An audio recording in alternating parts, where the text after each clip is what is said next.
Hello everyone, welcome to my YouTube channel. My name is Tarun Rega and in this video we are going to discuss about 6 month strategy for NEET exam. क्या 6 महीने में यानी कि 180 days में हम क्या NEET crack कर सकते हैं? क्या अभी भी कोई चांस है कि हमारा सिलेक्शन हो जाए? तो चलिए इसके बारे में हम डिस्कस करते हैं। तो सबसे पहले समझिए कि मैं कितनी भी स्ट्रेटजीज बता दूं, ठीक है, लेकिन हमें फॉलो करना पड़ेगा। सबसे पहले यही बात है कि आपके अंदर डिसिप्लिन होना चाहिए, आपके अंदर वो कॉन्फिडेंस होना चाहिए कि नहीं, जो भी स्ट्रेटेजी है, जैसी भी स्ट्रेटेजी है, जिस भी स्ट्रेटेजी को मैं फॉलो करूँगा मैं उसको पूरी तरीके से अच्छी तरीके से जो है फॉलो करूँगा। तो सबसे पहला काम यही है कि आपके अंदर एक कॉन्फिडेंस होना चाहिए, आपके अंदर वो जज्बा होना चाहिए कि आपको कुछ करना है। तो डेफिनेटली 6 महीने के 3 महीने भी होंगे तो भी आप कोई भी एग्जाम हो वो क्रैक कर लेंगे, ठीक है। बट इसको स्टार्ट करने से पहले थोड़ा ये समझते हैं कि इतना हवा क्यों बना हुआ। जैसे हम स्कूल या बोर्ड लेवल की जब प्रिपरेशन करते थे तो हम बोर्ड के 1-2 दिन पहले भी तैयारी स्टार्ट करते थे या 1 महीने पहले भी तैयारी स्टार्ट करते थे। हमारा सिलेबस कंप्लीट नहीं भी होता था, फिर भी हम सिलेबस कंप्लीट कर लेते और अच्छा खासा स्कोर भी कर लेते थे। मैंने जो बोर्ड एग्जाम वाली स्ट्रेटेजी वाला वीडियो है वहाँ पे मैंने बताया कि मैंने कैसे बोर्ड के लिए प्रिपेयर किया था। तो उस वीडियो में मैंने अच्छे से डिस्कस किया कि मैंने 100 डेज के अंदर मैंने पूरी बोर्ड एग्जाम की तैयारी कर ली थी। लेकिन जैसे ही हम कॉम्पिटिटिव एग्जाम्स की बात करते हैं यहाँ पे इतना हवा क्यों बना रखा है, आई डोंट नो, ठीक है। देखिए मेन चीज जो है मुझे लगता है वो यही है कि डिसिप्लिन चाहिए हमें, ठीक है। हमारे अंदर एक प्रॉपर एक गाइडेंस होनी चाहिए, एक प्रॉपर प्लानिंग होनी चाहिए और डिसिप्लिन। अगर ये तीनों चीजें मिल जाती है तो डेफिनेटली हम कोई सी भी एग्जाम जो है वो क्रैक कर सकते हैं, ठीक है। तो लेट्स स्टार्ट कि हम कैसे जो है वो नीट को 6 महीने के अंदर क्रैक कर सकते हैं। तो पहले समझते हैं कि इस लेक्चर के अंदर या इस वीडियो के अंदर हम क्या समझने वाले हैं। तो सबसे पहले मैं आपको बताऊंगा कि कौन से सब्जेक्ट है और कौन से टीचर को आपको पढ़ना चाहिए या कितने टाइम में आपको सिलेबस कंप्लीट करना है, कौन सा सब्जेक्ट कहाँ से पढ़ना है, आपको नोट्स बनाने हैं नहीं बनाने हैं, क्वेश्चन प्रैक्टिस कैसे करनी है, ये चीज़ हम देखेंगे। फिर हम देखेंगे कि कौन सा टाइम टेबल जो है आपको फॉलो करना चाहिए डेली, जो जिसको आप फॉलो करेंगे तो आपका सिलेबस टाइम पे फिनिश होगा, सारी जो फिनिश भी होगा, रिवीजन भी होगा और आप अच्छे से प्रैक्टिस भी कर लेंगे, ठीक है। और फिर नेक्स्ट हम लास्ट में मैं जो है आपको कुछ प्रो टिप्स दूंगा, यानी कि जो मेरी पर्सनल टिप्स है अगर हम उसको फॉलो करेंगे, है ना, तो डेफिनेटली हम जो है वो 6 मंथ में नीट को क्रैक कर लेंगे। क्लियर है? सो लेट्स स्टार्ट दिस, ठीक है। चलिए तो सबसे पहले बात करते हैं, हमारा सब्जेक्ट है बायोलॉजी। बायोलॉजी में भी नो कि हमारे पास 2 पार्ट है, that is botany and zoology, ठीक है। और ये जो भी स्ट्रेटेजी मैं बताने जाने वाला हूँ ये बिल्कुल रिड्यूस सिलेबस के अकॉर्डिंग हम बनेंगे मैंने। क्लियर? तो समझिए बॉटनी और जूलॉजी। तो सबसे पहले समझिए कि आपको बॉटनी और जूलॉजी पढ़ना किससे है।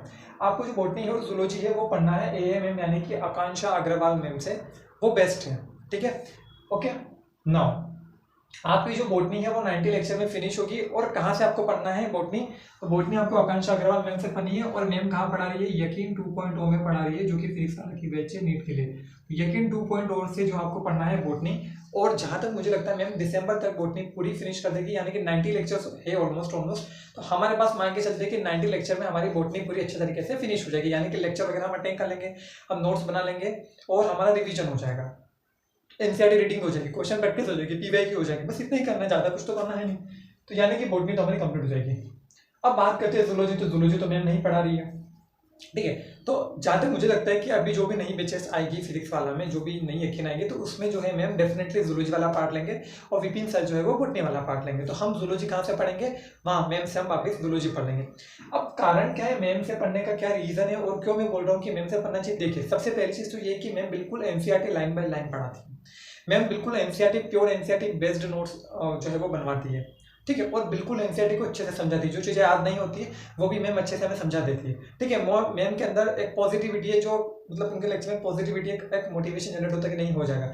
पूरे कॉन्सेप्ट की हमें बिल्कुल क्रिस्टल क्लैरिटी हमें मिल जाती है मैम के अंदर, मैम के लेक्चर के अंदर। सो डेफिनेटली मुझे लगता है कि मैम बेस्ट है, ठीक है। और कम लेक्चर में अच्छे से कंटेंट मैम डिलीवर करती है, बिल्कुल टाइम टू टाइम पढ़ाती है, बिल्कुल कंसिस्टेंसी के साथ मैम पढ़ाती है। तो डेफिनेटली जो है हमें मैम को फॉलो करना चाहिए और आई एम श्योर कि अगर मैम को हम फॉलो कर ले तो 360 आउट ऑफ 360 ही पॉसिबल है, ठीक। तो ये बात हमें क्लियर होगी कि हमें किससे पढ़ना है। पूरी की पूरी बायोलॉजी, बॉटनी और जूलॉजी किससे पढ़नी है? हमें आकांक्षा अग्रवाल मैम से पढ़नी है, जिनको हम गुरु माँ भी बोलते हैं। अब बॉटनी का सबसे पहले हमें बॉटनी फिनिश करनी है, क्योंकि अभी मैम जूलॉजी स्टार्ट नहीं की, तो पहले हम बॉटनी फिनिश कर लेते हैं। मैंने बोला 90 लेक्चर है, यानी कि 3 महीने नवंबर, दिसंबर और जनवरी में हमारी बॉटनी पूरी फिनिश हो जाएगी। कैसे क्या क्या करना है वो सारा अभी मैं बताऊंगा, लेकिन पहले ये समझिए कि पूरी बॉटनी फिनिश हो जाएगी। सेम वे में जूलॉजी जब स्टार्ट होगी तो हम फरवरी से स्टार्ट करेंगे, फरवरी मार्च अप्रैल, मुझे नहीं लगता कि अप्रैल तक जाएगा, क्योंकि फरवरी मार्च में ही वो, क्योंकि क्रैश कोर्स टाइप कोई बैच वगैरह आएगी तो उसमें फास्ट ही पढ़ा जाएगा और जूलॉजी में कम चैप्टर्स भी है, तो डेफिनेटली जो है वो फरवरी मार्च या अप्रैल के मिड में जो है वो कंप्लीट हो जाएगी। ठीक है, अब समझते हैं कि बायोलॉजी को हमें पढ़ना कैसे है। देखिए सिंपल स्टेप रखने बहुत ही इजी हम रखेंगे, ज़्यादा कॉम्प्लिकेटेड नहीं करेंगे, जितना ज़्यादा कॉम्प्लिकेटेड होता है उतना पढ़ने की इच्छा नहीं करती, तो बिल्कुल हम सिंपल रखेंगे इसको। सबसे पहले हमें देखना है इसका लेक्चर, ठीक है, लेक्चर देखना है, सबसे पहली स्टेप यही होनी चाहिए। लेक्चर के साथ हमें नोट्स बनाने, हैंड रिटन नोट्स बनाने, तो ये भी बात आप ध्यान रखें कि बायोलॉजी के अंदर आपको नोट्स जो बनाने हैं वो हैंड रिटन नोट्स बनाने, बॉटनी बायोलॉजी दोनों के अंदर जो है वो हैंड रिटन नोट्स आपको बनाने हैं। तो सबसे पहला काम है आपको क्या करना है, आपको लेक्चर देखना है। दूसरा काम क्या है, आपको नोट्स बनाने हैं।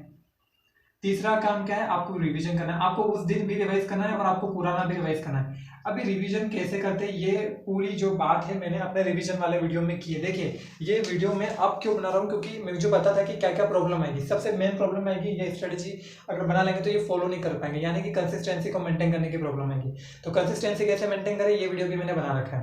फिर दूसरी प्रॉब्लम आएगी कि अभी रिवीजन कैसे करें, है ना, इफेक्टिव रिवीजन कैसे किया जाता है, तो इसका भी मैंने वीडियो बना रखा है, ये सारी लिंक जो है वो डिस्क्रिप्शन में प्रोवाइड करूँगा।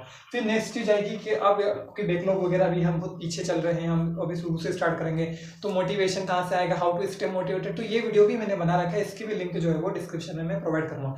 और डेफिनेटली अगर आप ये स्ट्रेटजी को फॉलो कर लेते हैं, डेफिनेटली आई एम टेलिंग कि ये मेरी गारंटी, अगर आप इसको फॉलो कर लेते हैं जैसा मैं बता रहा हूँ वैसा फॉलो कर ले तो डेफिनेटली आप नीट जो है वो क्रैक कर लेंगे। क्लियर, ठीक है। तो आपको जो है वो टाइम टू टाइम इसका रिवीजन करना है। मैंने ये भी बताया कि रिवीजन करते टाइम हमें क्या क्या करना होता है, मैंने उस रिवीजन वाले वीडियो में बता रखा है कि हमें डीपीपी भी सॉल्व करनी होती है, यानी क्वेश्चन प्रैक्टिस करनी होती है, सेम डे करनी होती है। नेक्स्ट डे जब आप रिवाइज करें तो पूरा 15 मिनट पहले जो है वो पुराना रिवाइज करें, ठीक है। फिर मैंने बताया था कि पीटीआर लिस्ट भी आपको बनानी है, तो ये सारी चीज़ें मैंने बताई थी, रिवीजन की पूरी टेक्निक मैंने बताई थी, आप वो रिवीजन वाले वीडियोस को देख लीजिए। बस इतना ही काम हमें करना है। डीपीपी में हम ऑलरेडी हमें पता है डीपीपी के अंदर पीवाईक्यू इंक्लूड होते हैं, मैम क्लास में भी क्वेश्चंस करवाती है, लेकिन फिर भी सेपरेटली मैम पीवाईक्यू जो की डीपीपी देती है वो पीवाईक्यू की डीपीपी में सॉल्व करना, तो बस इतना ही तो करना है। लेक्चर नोट्स और रिविजन, इफेक्टिव वे में रिवीजन कैसे करना है ये वीडियो डेफिनेटली आप देखना, आपको पता चलेगा कि मतलब बायोलॉजी आपकी बिल्कुल टिप्स हो जाएगी, आपको जो चीज़ें जो लर्न नहीं हो रही थी वो भी लर्न होने लग जाएगी, बिल्कुल क्रिस्टल क्लियर कॉन्सेप्ट हो जाएंगे आपके माइंड में, पूरी बायोलॉजी को सेट हो जाएगी। तो डेफिनेटली अगर आपको नहीं पता है कि रिवीजन कैसे करना चाहिए तो डेफिनेटली आपको वो वीडियो मेरा देखना चाहिए, बहुत इफेक्टिव है वो, ठीक है। नाउ नेक्स्ट बात करते हैं हमारे केमिस्ट्री की। तो केमिस्ट्री में हमारे पास है physical chemistry, organic chemistry, inorganic chemistry. Physical chemistry की अभी मैं बात नहीं कर रहा हूँ, इसके बाद में बात करेंगे, पहले हम बात करते हैं ऑर्गेनिक केमिस्ट्री की, इनऑर्गेनिक केमिस्ट्री की। तो ऑर्गेनिक केमिस्ट्री हमें पढ़नी है योगेश जैन सर से, और योगेश जैन सर हमें कहाँ पढ़ाएंगे, तो योगेश जैन सर अभी स्टार्ट करेंगे वो यकीन 2.0 में ऑर्गेनिक केमिस्ट्री पढ़ाना, तो यकीन 2.0 में जो योगेश जैन सर हमारे ऑर्गेनिक पढ़ाना स्टार्ट करेंगे, ओके। और इनऑर्गेनिक केमिस्ट्री हमें पढ़नी है मोहित दादीजी सर से, तो मोहित दादीजी सर कहाँ पढ़ाएंगे, तो मोहित दादीजी सर भी जो है वो हमें पढ़ाएंगे यकीन 4.0 में, क्योंकि अभी तो वो चल रही है इनऑर्गेनिक, यकीन 2.0 में 2 चैप्टर कंप्लीट हो जाएंगे, फिर ऑर्गेनिक स्टार्ट होगी, तो ऑर्गेनिक हम अभी जो है ऑर्गेनिक स्टार्ट करेंगे, ठीक है। क्या किस तरीके से चलेंगे समझना। तो ऑर्गेनिक केमिस्ट्री में ऑलमोस्ट जो सर के लेक्चर्स आएंगे वो 90 लेक्चर्स आएंगे, क्लियर है। तो यानी कि हमारी नवंबर दिसंबर जनवरी तक जो है वो ऑर्गेनिक पूरी कंप्लीट हो जाएगी, नवंबर दिसंबर जनवरी तक जो ऑर्गेनिक पूरी अच्छे से कंप्लीट हो जाएगी। तो पहले हमें ऑर्गेनिक कंप्लीट करनी है, ये बात समझना, ठीक है। नेक्स्ट है अब है फरवरी और मार्च। देखिए इनऑर्गेनिक केमिस्ट्री में बहुत सारे सिलेबस कंप्लीट हो गया है, और हमें इनऑर्गेनिक केमिस्ट्री जहाँ तक अगर मोहित दादी सर से पढ़ रहे हैं तो रिकॉर्डेड लेक्चर प्रेफर करना इस ज़्यादा अच्छा रहेगा, क्योंकि लाइव लेक्चर में बहुत ज़्यादा टाइम वेस्ट होता है, ठीक है। तो वो टाइम थिंग है कि रिकॉर्डेड लेक्चर अगर देखेंगे तो कम टाइम में हमें इफेक्टिव तरीके से कंटेंट हमें मिल जाएगा। तो सर यकीन 4.0 जो है उसमें सर जो है वो इनऑर्गेनिक केमिस्ट्री पढ़ाएंगे मोहित दादी सर, वो दिसंबर के आसपास स्टार्ट होगी। तो हम क्या करेंगे, जनवरी तक हमारी ऑर्गेनिक केमिस्ट्री कंप्लीट कर लेंगे, और ऑर्गेनिक केमिस्ट्री जैसे ही कंप्लीट होगी हम जो है वो फरवरी और मार्च में इनऑर्गेनिक केमिस्ट्री स्टार्ट करेंगे और उसको बिल्कुल अच्छे तरीके से कंप्लीट कर लेंगे, क्लियर। तो ऑर्गेनिक केमिस्ट्री की बात होगी, हमारे इनऑर्गेनिक केमिस्ट्री की बात होगी, ठीक है। अब फिजिकल हमारा बच्चा है जो कि मैं आगे बात करने वाला हूँ। तो यानी कि हमें क्या करना है, हमें डेली, अभी तक हमें क्या समझ में आया कि हमें डेली 2 लेक्चर देखने हैं, ठीक है। पहला लेक्चर हमें डेली बायोलॉजी का देखना है जो कि हमने अभी स्टडी डिस्कस करी। दूसरा लेक्चर जो हमें कहीं का देखना है, हमें देखना है केमिस्ट्री का। बायोलॉजी वाले लेक्चर में पहले हमें बॉटनी कंप्लीट करनी है और फिर हमें जो है वो जूलॉजी कंप्लीट करनी है, ठीक है, बॉटनी। और इधर जो है वो क्या कंप्लीट करना है, ऑर्गेनिक केमिस्ट्री कंप्लीट करना है, और हमें जो कंप्लीट करना है वो क्या कंप्लीट करना है, हमारा इनऑर्गेनिक केमिस्ट्री कंप्लीट करना है ना, इनऑर्गेनिक केमिस्ट्री कंप्लीट करना है। तो ये हमें क्लियर हो गया, हमें 2 लेक्चर देखने हैं और हमें जो है इसमें नवंबर दिसंबर जनवरी तक हमें बॉटनी कंप्लीट करनी है, इसमें नवंबर दिसंबर जनवरी तक हमें ऑर्गेनिक केमिस्ट्री कंप्लीट करनी है, फिर फरवरी और मार्च हमें जूलॉजी कंप्लीट करनी है, फरवरी और मार्च या अप्रैल तक जो है हमें हमारी इनऑर्गेनिक केमिस्ट्री कंप्लीट करनी है। क्लियर है? अब क्या रीजन है योगेश जैन सर से पढ़ने का, तो समझिए योगेश आप दूसरे टीचर को भी रेफर कर सकते हैं, आप कुछ मत करना, आप जो लेक्चर प्लानर मिला वहां से लेक्चर काउंट कर लेना, एक एक लेक्चर एक्स्ट्रा बढ़ा देना उसके अंदर, और इस तरीके से अपनी भी स्ट्रेटेजी बना देना। अगर आप कोई दूसरे टीचर से पढ़े, मैं ये नहीं बोल रहा हूँ कि आप इन्हीं टीचर से पढ़े, जो मुझे बेस्ट टीचर्स लगे वो मैं आपको बता रहा हूँ। क्लियर है? तो आपकी चॉइस है, आप किन टीचर से पढ़ना चाहते हैं, आप चेंज भी कर सकते हैं। ठीक नाउ योगेश जैन सर से पढ़ने का मेन रीजन ये है कि सबसे पहली चीज तो आपको सर के सिर्फ नोट्स ही पढ़ने होंगे। ठीक है, क्योंकि नोट्स सब कुछ सर बहुत बेस्ट तरीके से समझाते भी, बिल्कुल अच्छे प्रॉपर तरीके से नोट्स बनवाते हैं, और डीपी भी हमें सॉल्व करनी होगी। तो जो भी ऑर्गेनिक और इनऑर्गेनिक केमिस्ट्री दोनों की अगर मैं बातें करूँ तो इनमें हमें कैसे पढ़ना है ये आप समझना।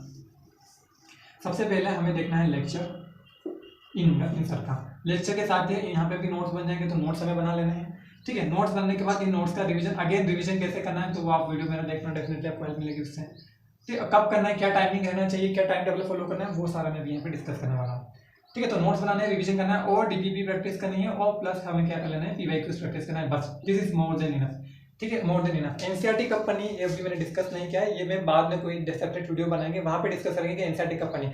पर अगर आप मेरी मानते तो ये सारे टीचर अपने लेक्चर में एनसीईआरटी ही पढ़ाते हैं। ठीक है, तो मैंने बताया है रिवीजन वाले वीडियो में कि आपको एनसीईआरटी कब पढ़नी होती है, और मैं आगे बताऊंगा कि आपको एनसीईआरटी कब करनी है। ठीक है, तो वैसे तो डेली आपको 6 दिन, हफ्ते में जो 6 दिन है यानी कि मंडे से लेकर सैटरडे तक यही काम करना है अच्छे तरीके से, यानी कि हमारी ऑर्गेनिक इनऑर्गेनिक की टेंशन भी खत्म हो गई, क्योंकि 2 लेक्चर डेली देखने हैं। एक में पहले बॉटनी कंप्लीट करनी है दिसंबर तक, एक में ऑर्गेनिक केमिस्ट्री कंप्लीट करनी है, फिर दिसंबर नहीं जनवरी तक, और फिर हमारे इधर जूलॉजी कंप्लीट करनी है, उधर इनऑर्गेनिक केमिस्ट्री हमें कंप्लीट करनी है।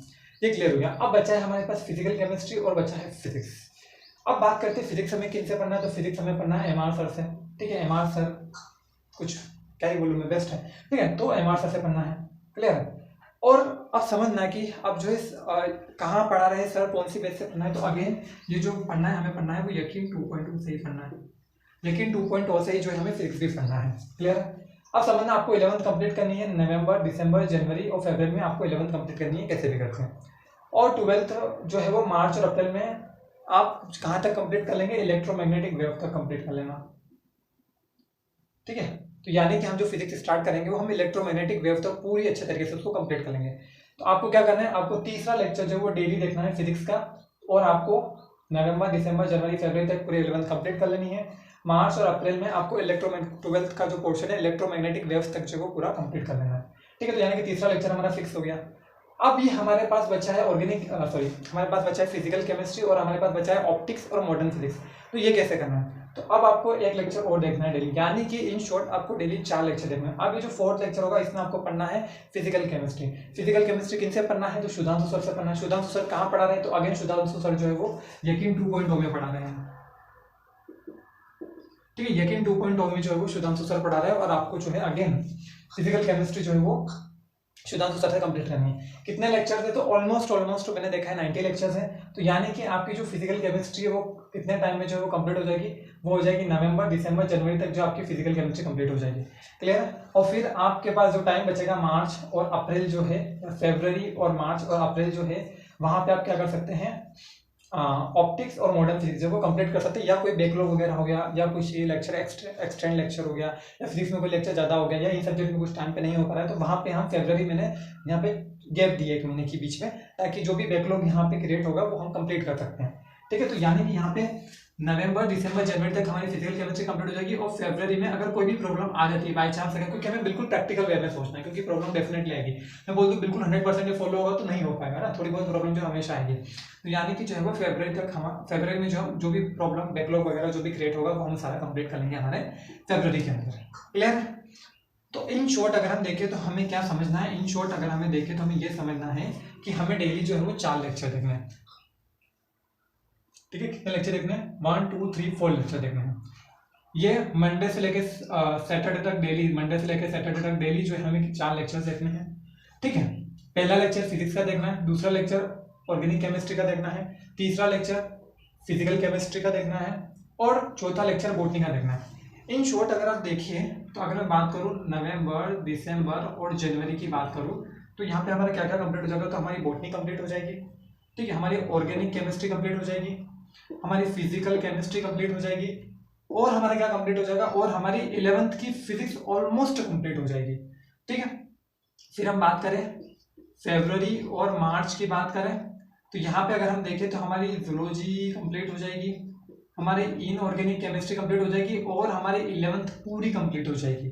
ठीक है, अब सिर्फ हमारे पास बचेगा 12th की फिजिक्स, है ना। तो वो डेफिनेटली यहाँ पे जो है मैंने बताया 4th लेक्चर जैसे ही हमारी ये कंप्लीट हो जाएगी फिजिकल केमिस्ट्री, मार्च और अप्रैल में 12th की फिजिक्स का कुछ पोर्शन तो कंप्लीट हो जाएगा, और कुछ पोर्शन जो है हम फिजिकल केमिस्ट्री जैसे ही कंप्लीट होगी उसके बाद हम फिजिक्स ही करना स्टार्ट कर देंगे, 12th की फिजिक्स स्टार्ट कर देंगे, है ना, है कि नहीं प्रैक्टिकल वे में। और फरवरी हम छोड़ेंगे, क्यों, क्योंकि मुझे पता है कि बहुत सारी प्रॉब्लम आएगी यहाँ पे, जिस टाइम से थोड़ा टाइमिंग ऊपर नीचे भी हो सकता है, तो उस में फरवरी में आपको जैसे करके कंप्लीट कर लेना है, और मार्च और अप्रैल में आपको मॉडर्न फिजिक्स और ऑप्टिक्स वगैरह अच्छे से कंप्लीट कर लेना है। क्लियर, तो ये पूरा हमारा समझ में आ गया कि कैसे पढ़ना है, क्या करना है। अब बात करते हैं नोट्स की, तो डेफिनेटली बायोलॉजी में आप हैंड रिटन नोट्स बनाना, ठीक है, और आपको डीपीपी सॉल्व करनी है, पीवाईक्यू सॉल्व करना है, और एनसीईआरटी पढ़नी, ये कब पढ़नी है ये मैं बताता हूँ। बात करें केमिस्ट्री में, तो केमिस्ट्री तीनों फिजिकल, ऑर्गेनिक, इनऑर्गेनिक में हैंड रिटन नोट्स आपको बनाने हैं। ठीक है, डीपीपी भी सॉल्व करनी है, पीवाईक्यू और एनसीईआरटी ऑर्गेनिक इनऑर्गेनिक में पढ़नी है हमें, बट कब पढ़नी है अभी तक। फिर बात करें फिजिक्स में, अब फिजिक्स में नोट्स बनाने में बहुत टाइम लग जाएगा, तो आप क्या करना, आप पहले तो रिवाइज करें, जो मैं रिवीजन वाला वीडियो देखना वहाँ पे मैंने बताया कैसे रिवाइज करना है, तो पीडीएफ से रिवाइज करना। पीडीएफ से रिवाइज करने के बाद एमा सर की जो बुक आई है, बार बार आप पीटीआर आप मत बनाना उसके अंदर, यही आपका एक तरीके से पीटीआर है। पीटीआर क्या है, ये एक तरीके से शॉर्ट नोट्स है जो मैंने अपने वीडियो में बताया है, रिवीजन वाले वीडियो में। ठीक है, तो वहाँ आप देखना, वहाँ से आपको बिल्कुल क्लियर हो जाएगा। तो वो बुक को जो है बार बार हम रिवाइज करते रहेंगे। ओके, बस इतना करना है, और बाकी डीपीपी पीवाईक्यू सॉल्व करना है। लेक्चर में जो क्वेश्चन है डेफिनेटली आपको करना है, एमआर सर के लेक्चर के क्वेश्चन डेफिनेटली करने, क्योंकि डायरेक्ट मीट में वही क्वेश्चन बैठ जाएंगे। ठीक है, कुछ करो ना करो, लेकिन लेक्चर के क्वेश्चन और लेक्चर के नोट्स अच्छे से रिवाइज करने हैं फिजिक्स के अंदर, ये मोस्ट इंपोर्टेंट है सारे सब्जेक्ट के अंदर, क्योंकि डायरेक्टली लेक्चर के अंदर से क्वेश्चन आपको नीट में देखने को मिल जाएंगे। ठीक है, और बाकी मैंने फिजिकल केमिस्ट्री का बता ही दिया है कि आपको हैंड रिटन नोट्स बनाने हैं, और डीपीपी पीवाईक्यू लेक्चर के क्वेश्चन वगैरह ये सब भी आपको इसमें प्रैक्टिस करना है। क्लियर है, मैंने ये भी बता दिया कि आपको 4 लेक्चर देखने हैं। अब मैं बोल रहा हूँ जो डीपीपी वगैरह प्रैक्टिस करनी है, जो फिजिक्स में असाइनमेंट हो गया, एनसीईआरटी रीडिंग जो है वो, पीवाईक्यू और टेस्ट वगैरह जो कब हमें देने हैं, वो हमें देना है संडे के दिन। तो जब जिस दिन पहला लेक्चर जो आपके पहले लेक्चर का टाइम होगा, उस टाइम पे आप सारे सब्जेक्ट की डीपीपी सॉल्व करना। जो आपके दूसरे लेक्चर का टाइम होगा वहाँ पे असाइनमेंट सॉल्व करना। जो आपके तीसरे लेक्चर का टाइम होगा वहाँ पे आप एनसीईआरटी रीडिंग करना। जो आपके चौथे लेक्चर का टाइम होगा वहाँ पे आप पीवाईक्यू और टेस्ट की प्रैक्टिस करना। तो अब बात आती है कि कौन से टाइम पे जो है हमें लेक्चर देखना है। तो देखिए, सुबह मॉर्निंग में 7 से 10, 7 से 8, 8 से 9, 9 से 10, यानी कि 3 आवर्स। ठीक है, या आप 7:30 रखिए, 7:30 से 10 बजे तक आपको पहला लेक्चर देखना है। ठीक है, यानी ये जो पहला लेक्चर है ये मैंने 2.5 आवर्स का रखा है। I will tell you the reason क्यों। फिर दूसरा जो लेक्चर देखना है आपको, वो देखना है 1 बजे से लेकर 3 बजे तक, 2 घंटे का। फिर तीसरा लेक्चर आपको देखना है शाम को 7:30 बजे से 9:30 बजे तक, और रात को 10 से 11 बजे तक आपको देखना है चौथा लेक्चर। ठीक है, ये बिल्कुल क्लियर हो गया। ओके, तो यानी कि आपको कितने लेक्चर देखने हैं, आपको डेली जो है वो 4 लेक्चर देखने हैं, और क्या टाइमिंग आपको रखना है वो भी मैंने आपको पूरा समझा दिया है। तो पहला लेक्चर आपको देखना है 7:30 से 10 बजे तक देखना है। ठीक है, 7:30 से 10 बजे तक आपको पहला लेक्चर देखना है। दूसरा लेक्चर 1 से 3 बजे तक देखना है। तीसरा लेक्चर 7:30 से 9:30 बजे तक देखना है। चौथा लेक्चर 10 से 12 बजे तक रात को देखना है, और फिर कंप्लीट हो जाएगा आपका। अब रिवीजन कब करना है, तो रिवीजन का भी मैंने सेपरेट टाइम आपको निकाल के दिया है। देखिए, डेली आपको 2 सब्जेक्ट ही रिवाइज करने हैं। ठीक है, देखिए, मंडे को आपको फिजिक्स बायोलॉजी रिवाइज करना है, ट्यूसडे को फिजिकल केमिस्ट्री, ऑर्गेनिक केमिस्ट्री, ऐसे करके जो आपको अच्छे से यहाँ पे रिवाइज करना है। क्लियर है, ये क्लियर हो गया। अब ये समझे कि टाइमिंग क्या हमें रखना है रिवीजन करने का। तो जो रिवीजन का टाइमिंग आपका रहने वाला है वो रहने वाला है, पहला रहेगा 10:15 से 11:15 और 12:15, ये 2 घंटे, या आप इसको 12:30 ले लीजिए, नो इशू। 12:30 तक जो है आपका पहला स्लॉट ले, तो पहला स्लॉट जो रहेगा वो रहेगा आपका ये वाला। दूसरा जो स्लॉट रहेगा, ठीक है, जो दूसरा स्लॉट रहेगा आपका वो रहेगा ये वाला, 4 से 5-6 बजे तक जो रहेगा आपका ये दूसरा स्लॉट रहेगा। तो यानी कि आपको क्या करना है, बहुत सिंपल है। सुबह उठना है, सबसे पहले सुबह उठ के आपको क्या करना है, सबसे पहले आपको 4x4 मेडिटेशन करना है। टेक्निक जो मैंने बताई है अपने हाउ टू मेंटेन कंसिस्टेंसी वाले वीडियो में। क्लियर है। फिर आपको क्या करना है, फिर आपको हनुमान चालीसा पढ़नी है। फिर आपको नहा धो के आराम से थोड़ा बहुत ब्रेकफास्ट वगैरह करके आपको 7:30 बजे से 10 बजे तक जो है आपको पहला लेक्चर देखना है। ठीक है, फिर 10 बजे के बाद 10:15 से 12:30 तक जो है 15 मिनट का ब्रेक है, उसमें आपको लंच करना है। वो 10:15 से 12:30 तक जो है आपको रिवाइज करना है। फिर आपको नेक्स्ट जो है वो 1 बजे से 3 बजे तक जो है वो दूसरा लेक्चर देखना है। फिर 4 बजे से 6 बजे तक जो है आपको दूसरा रिवीजन करना है। क्लियर है। जो दूसरा सब्जेक्ट है वो रिवाइज करना है। फिर क्या करना है, फिर 7:30 से 9:30 के बीच में आपको तीसरा लेक्चर देखना है, और 4 बजे आपको मतलब चौथा लेक्चर जो आपको 10 से 12 बजे के बीच में देखना है। क्लियर है। अच्छा, जो बाकी बीच में जो टाइम बचेगा 6 से लेकर 7:30 बजे के बीच में, इसमें क्या करना है, तो इसमें आप कोई भी गेम खेलिए, है ना। आप कोई जिम वगैरह जाते हो तो जिम में कोई भी एक्सरसाइज आपको करनी है, ठीक है। तो 6 से 7:30 के बीच में आपको क्या करना है, कोई भी एक्सरसाइज आपको करनी है, ठीक है। एक्सरसाइज जो है आपको करनी है, कोई भी एक्सरसाइज वगैरह आप यहाँ पे कर सकते हैं। क्लियर है। तो ये बिल्कुल हमें क्रिस्टल क्लियर होगा कि हमें रिवीजन कैसे करना है और क्या टाइम में रिवाइज करने का, ये भी जो हमें बिल्कुल यहाँ पे क्रिस्टल क्लियर हो चुका है ना। आई होप ये समझ में आ गया होगा। अब नेक्स्ट मैं आपको देना चाहता हूँ कुछ प्रो टिप कि क्या मेन इंपॉर्टेंट, देखिए कोई भी एग्जाम क्रैक करने के लिए क्या मेन सबसे पहला काम यही है कि आपका सिलेबस कंप्लीट होना चाहिए। और सिलेबस कंप्लीट करने के लिए आपको क्या मेंटेन करना होगा, आपको मेंटेन करना होगा कंसिस्टेंसी, है ना। आपको क्या मेंटेन करना होगा, आपको मेंटेन करना होगा कंसिस्टेंसी। और कंसिस्टेंसी वाले वीडियो में मैंने बताया कि कंसिस्टेंसी कैसे मेंटेन होगी, आपको बनानी है एमसीडी लिस्ट। ये कब बनानी है, ये लेक्चर देखने के बाद, ये 4th लेक्चर यानी कि 12 बजे लेक्चर देख लिया, फिर उसके बाद नेक्स्ट डे कल की जो है वो प्लानिंग करनी है, आपको बनानी है एमसीडी लिस्ट। आपको क्या बनानी है, MCD list, must do, can do, don't do की लिस्ट आपको बनानी है और आपको कंप्लीट करना है, ठीक है। फिर सबसे पहला तो ये है कि आपको सिलेबस कंप्लीट होना चाहिए। तो वो कैसे होगा, कंसिस्टेंसी के साथ होगा। कंसिस्टेंसी कैसे मेंटेन होगी, एमसीडी लिस्ट से मेंटेन होगी। या फिर आप क्या कर सकते हैं, आप जो है आपके पास 180 डेज बचे तो आप एक कॉपी लीजिए, उसमें 180 डेज तक पूरा लिखिए, कॉलम बनाइए 180 डेज के, और आप वहाँ पे से 4 कॉलम बना लीजिए, जितने भी आप बनाना चाहे उतने कॉलम बना लीजिए। आपको डेली वहाँ पे टिक करना है, क्या आज मैंने लेक्चर देख लिया, हाँ देख लिया। क्या रिवीजन कर लिया, नहीं करा, कौन सा मैं रिवाइज नहीं करा वो आप वहाँ पे लिख लीजिए। और क्या पहला रिवीजन मैंने करा, अच्छा वो कर लिया। दूसरा रिवीजन मैंने नहीं करा, क्या मैंने मेडिटेशन करा, नहीं करा। क्या मैंने एक्सरसाइज करी, नहीं करी। क्या मैंने करा, तो टिक कर लीजिए। तो इससे क्या होगा, इसके पास आपके पास आपका डेटा होगा। जब भी आप 1 महीने बाद 2 महीने बाद आप देखेंगे अगर आपकी प्रिपरेशन अच्छी नहीं चल रही तो आपको एनालाइज कर पाएंगे कि क्या मिस्टेक हो रही है। मिस्टेक ये हो रही होगी कि आप रिवाइज नहीं कर रहे होंगे, मिस्टेक ये हो रही होगी कि आप एक्सरसाइज नहीं कर रहे इसलिए इंटरेस्ट नहीं आ रहा होगा, ठीक है। तो ये है। और एनसीटी लिस्ट तो आपको डेली बनानी है। तो ये आपका लॉन्ग टर्म टारगेट है, यानी कि मंथली वगैरह जो है ये आपको अच्छा रहेगा। ये भी आपको कंसिस्टेंसी मेंटेन करने का हेल्प करेगा, और ये बताएगा आपको कि आपको पूरे दिन में एक्चुअल में क्या करना है, कि आपको क्या क्या काम करना है, क्या नहीं करना है, और क्या कर सकते हैं, ये आपको लिस्ट बना लेंगे। क्लियर। नेक्स्ट है तीसरी जो मोस्ट इंपॉर्टेंट चीज होती है क्वेश्चन प्रैक्टिस। तो क्वेश्चन प्रैक्टिस मैंने बताया कि आप डेली रिवाइज करने के साथ डीपीपी आप सोल्व करेंगे, छूट जाती है तो आप संडे को कर लीजिए। 6 में आप असाइनमेंट सोल्व कर लीजिए, संडे के दिन आप पीवाईक्यू सोल्व कर लीजिए, आप संडे के दिन टेस्ट दीजिए। अभी हमें टेस्ट की बात करूँगा आगे जाके, ठीक है। क्लियर है। तो यानी कि क्वेश्चन प्रैक्टिस इंपॉर्टेंट है। अब समझिए टेस्ट के बारे में कि टेस्ट कब देना है और क्या करना है। समझिए टेस्ट हमें जो है वो जब हम जूलॉजी स्टार्ट करेंगे तब हमें देना है। जूलॉजी स्टार्ट करेंगे यानी कि नहीं बेचाएगी, तो जो भी यानी नहीं बेचाएगी उसमें वो टेस्ट वगैरह होंगे हमारे डेली, तो वो जो टेस्ट होंगे वो हमें फॉलो करने हैं। क्योंकि जूलॉजी हमें पढ़नी है किससे, आकांक्षा मैम से। और जूलॉजी जब स्टार्ट होगी इतने हमारा बॉटनी कंप्लीट हो जाएगी पूरे अच्छे तरीके से, हमारी फिजिकल केमिस्ट्री अच्छे तरीके से कंप्लीट हो जाएगी, हमारी ऑर्गेनिक केमिस्ट्री अच्छे तरीके से कंप्लीट हो जाएगी ना। फिजिक्स में हमारा बहुत सारा सिलेबस जो है वो कंप्लीट हो जाएगा, फिर हम टेस्ट देंगे, ठीक है। तो फिर क्या होगा कि हम रिवाइज भी कर लेंगे। रिवाइज कैसे करना है, वो पीटीआर लिस्ट बहुत काम आएगी, वो मैंने आपको बता रखा है। बस बहुत इजी वे में सिलेक्शन हो जाएगा, कुछ नहीं करना है। बट ये है कि ये सारी चीजें कंसिस्टेंसी के साथ करनी है। कंसिस्टेंसी कैसे मेंटेन करनी है, ये भी सारे मैंने लेक्चर्स बना दिए। तो कोई भी प्रॉब्लम आप बाकी नहीं है, कोई भी एक्सक्यूज आप नहीं दे सकते, आप डेफिनेटली कर सकते हैं, ठीक है। और संडे को आपको टेस्ट देना है, और फरवरी से हम स्टार्ट करेंगे, क्योंकि जूलॉजी जो है हम फरवरी से करना जो है वो स्टार्ट करेंगे। तो हम टेस्ट भी जो है वो फरवरी से स्टार्ट करेंगे। इतने में सिलेबस कंप्लीट करना है, क्योंकि पहला मेन चीज यही है कि आपका सिलेबस कंप्लीट होना चाहिए, ठीक है। फिर आपका रिवीजन होना चाहिए। पीटीआर लिस्ट बनाइए, रिवीजन में बहुत हेल्प करेगी। पीटीआर कोई तरीके से पीटीआर यानी कि शॉर्ट नोट्स, तो पीटीआर बनाना या शॉर्ट नोट्स बनाना एक ही बात है। तो ये कैसे करना चाहिए ये आप मेरे उस वाले वीडियो में देख लेना, मैं आपको लिंक जो है डिस्क्रिप्शन में दे दूंगा, ठीक है।